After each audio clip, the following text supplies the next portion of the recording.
আমার সকল শ্রোতা বন্ধুদের নমস্কার জানিয়ে আমি সোমা শুরু করছি সোমা গল্পকথার বেতালের গল্প পার্ট 3। বেতালের গল্প পার্ট 2-এ আমি বলেছিলাম পরের ভিডিওতে আমি আপনাদের বলবো যে বিক্রমাদিত্য বেতালকে কী উত্তর দিয়েছিল। যারা আমার বেতালের গল্প পার্ট 2 শুনেছেন আশা করি সেই শ্রোতাদের বুঝতে অসুবিধা হবে না। বিক্রমাদিত্যের উত্তরটা দিয়ে আমি নতুন আবার বেতালের গল্প আরম্ভ করব। বিক্রমাদিত্য বললেন, আমার মতে শ্মশানে কুটির তৈরি করে যে বাস করছিল অর্থাৎ মধুসূদনই মধুমালতীকে বিয়ে করতে পারে, কারণ সন্তানই পিতামাতার অস্থি রক্ষা করে। সুতরাং ত্রিবিক্রম তার কাছে মধুমালতীর হার রেখে তার সন্তানের মতো হয়েছে, আর বামন মধুমালতীর জীবন দান করে তার পিতার মতো হয়েছে। কিন্তু মধুসূদনই মধুমালতীর ভস্য নিয়ে শ্মশানে বাস করে তাকে বিবাহের অধিকারী হয়েছে। এই কথা শুনে বেতাল আবার নিজ স্থানে ফিরে গেল এবং বিক্রমাদিত্য তার পিছনে পিছনে গেলেন, যে আবার বেতালকে গাছ থেকে নামিয়ে আবার বেতাল নতুন গল্প আরম্ভ করলেন। বেতাল বলল, মহারাজ, বর্ধমান নগরে রূপসেন নামে অত্যন্ত বিদ্বান, গুণবান আর রূপবান রাজা ছিলেন। তিনি সকলেরই গুণের কদর করতেন।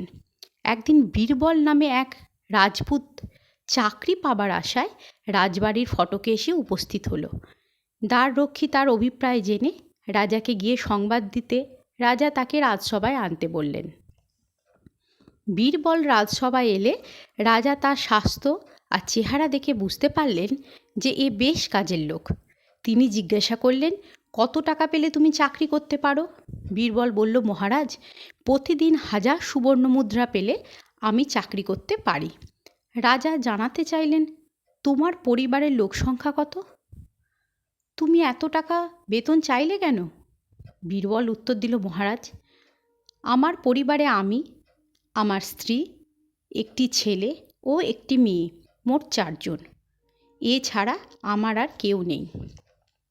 রাজা ভাবলেন, কি আশ্চর্য, এর পরিবারে মাত্র 4 জন লোক, তাহলে এ এত বেশি বেতন চায় কেন? বোধ করি এর বিশেষ কোনো গুণ বা ক্ষমতা আছে। ঠিক আছে, কিছুদিন একে রেখে দেখাই যাক না। এই ভেবে তিনি তাকে চাকরিতে বহাল করলেন। সারা রাত রাজবাড়ি পাহারা দেওয়ার দায়িত্ব দেওয়া হলো তাঁকে, মানে বীরবলকে। বীরবল প্রথম দিনের বেতন পেয়ে তার অর্ধেক ব্রাহ্মণকে দান করল। তারপর নিজের কাছে যা রইল তাকে 2 ভাগ করে 1 ভাগ সাধু সন্ন্যাসীকে বিলিয়ে দিল। তারপর যা থাকলো তাকেও আবার 2 ভাগ করে 1 ভাগ দিয়ে শত শত গরিব দুঃখীকে খাওয়ার ব্যবস্থা করে দিল। এরপর তার কাছে সামান্য যা থাকলো তাই দিয়ে সংসারের 4 জনের খাওয়ার ব্যবস্থা করল।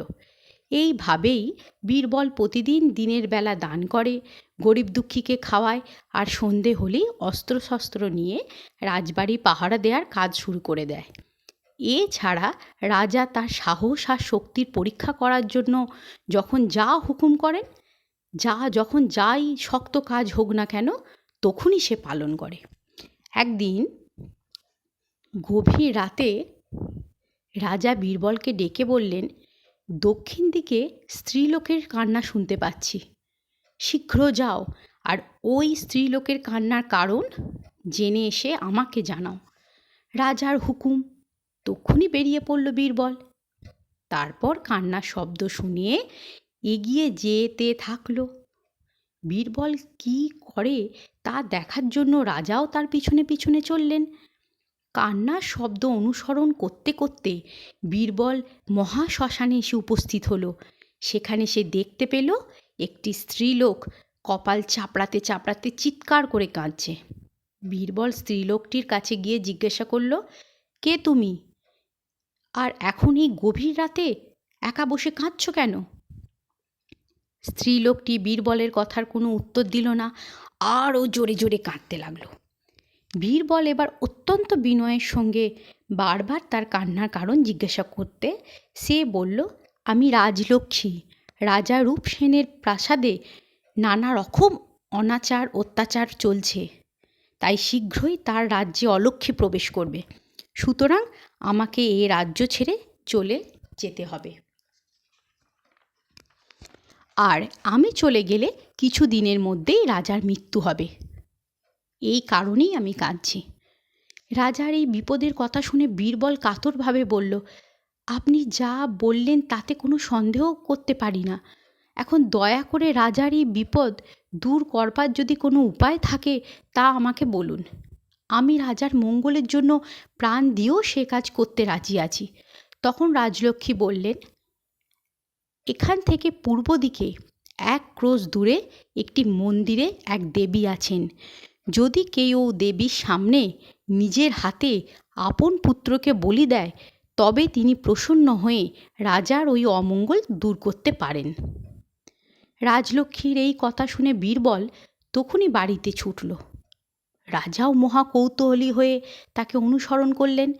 বীরবল ঘরে গিয়ে এই ঘটনার কথা স্ত্রীকে জানালো। তখন তার স্ত্রী ছেলেকে ঘুম ভাঙিয়ে তাকে বলল, বাছা, তুমি তোমার মাথাটা দিলে রাজার দীর্ঘ পরমায়ু হতে পারে, আর তিনি দীর্ঘকাল রাজত্ব করতে পারবেন। মায়ের কথা শুনে ছেলে বলল, মা, একদিন তো মৃত্যু হবেই, সুতরাং এই প্রাণ যদি দেবতার সেবায় লাগাতে পারি আর তার ফলে রাজার কল্যাণ হয়, তার চেয়ে সাফল্যের বিষয় আর কী আছে? আপনারা এখনই আমাকে উৎসর্গের ব্যবস্থা করুন। পুত্রের এই অদ্ভুত কথা শুনে বীরবল স্ত্রীকে বলল, তুমি যদি খুশি হয়ে তোমার ছেলেকে দান করো তাহলেই আমি ওকে দেবীর কাছে বলিদান দিতে রাজার মঙ্গল করতে পারি।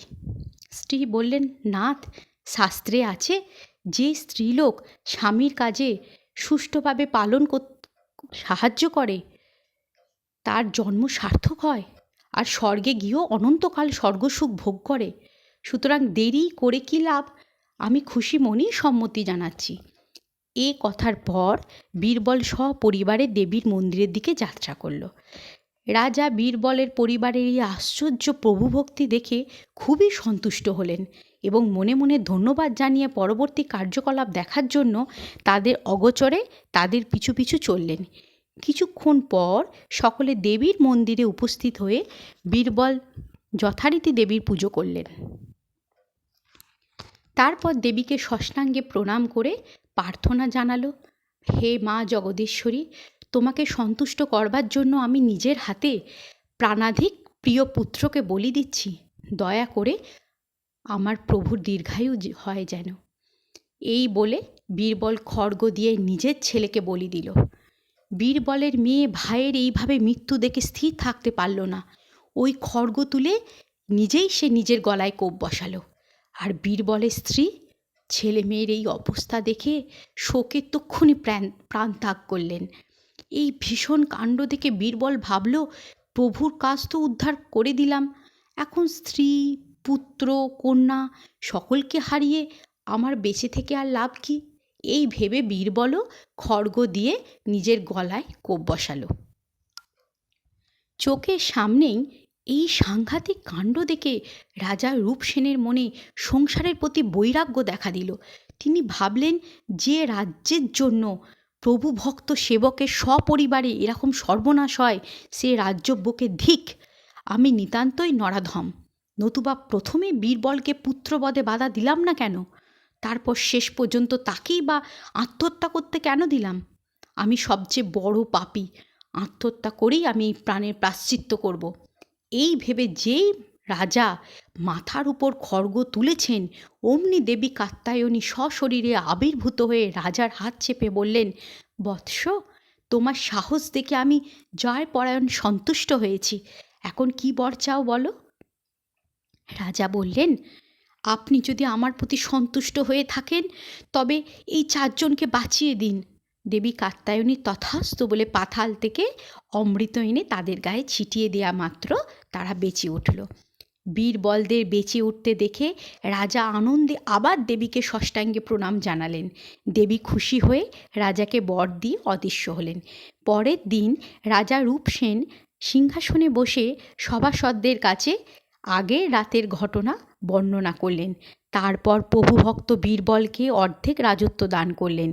এইভাবে উপাখ্যান শেষ করে বেতাল জিজ্ঞাসা করলেন, মহারাজ, এখন বলো দেখি এই ঘটনায় কার বেশি মাহাত্ম্য প্রকাশ পেল?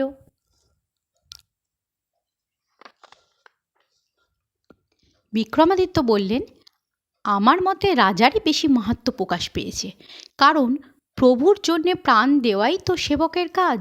সুতরাং বীরবল তো তার কর্তব্যকর্মই করেছেন, কিন্তু রাজা যে তার রাজ্যকে তুচ্ছ মনে করে সেবকের জন্য প্রাণ দিতে চান, এমন কথা তো কখনো শোনা যায়নি। এই বলে বেতাল আবার তার নিজের জায়গায় ফিরে গেল। আমার ভিডিওটি যদি আপনাদের ভালো লেগে থাকে, অবশ্যই আমার চ্যানেলটিকে সাবস্ক্রাইব করুন, লাইক করুন, শেয়ার করুন। এই বলে আজকের মতো ভিডিও আমি এখানেই শেষ করছি। নমস্কার। সকলে ভালো থাকবেন। নমস্কার।